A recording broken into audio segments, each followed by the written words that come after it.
আসসালামু আলাইকুম। Hello everyone. এই তো আজকে দুপুরে রান্না করব তিহারি।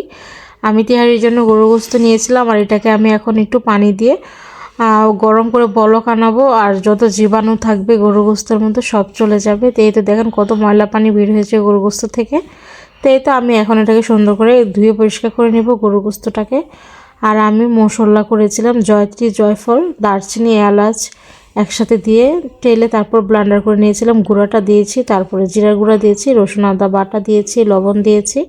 তো এতে এখন টক দই দিয়ে দিব। আমি কিন্তু আমি যেভাবে রান্না করি তেহারিটা আমার মতো করে রান্না করতেছি আমি। আর এই তো কাঁচামরিচ দিয়েছি, পেঁয়াজ কুচি দিয়েছি, আর সয়াবিন তেল দিয়ে দিব। দিয়ে এটাকে হাতে একদম ভালো করে এটাকে ম্যারিনেট করে নেব গোস্তটাকে। হাতে ম্যারিনেট করার পর এটাকে আমি চুলার মধ্যে বসিয়ে দেব। আর এভাবে তিহারিটা করলে আমার কাছে খেতে বেশ ভালো লাগে। আমি এভাবেই যখনই তিহারি করি বাসায় এভাবেই তিহারিটা করি। তো এই তো আমি চুলার মধ্যে বসিয়ে দিয়ে এটাকে নেড়ে চেড়ে আমি ঢাকনা দিয়ে ঢেকে দিব।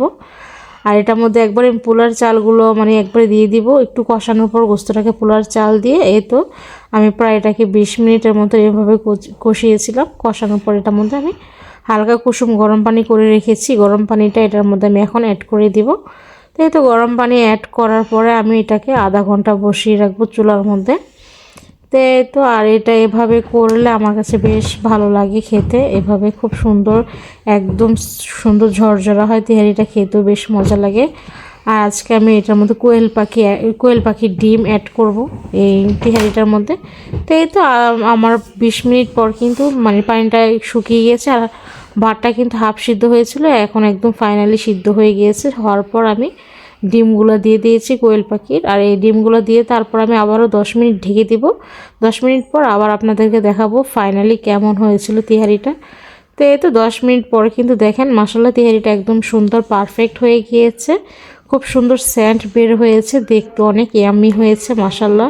খুব সুন্দরভাবে কিন্তু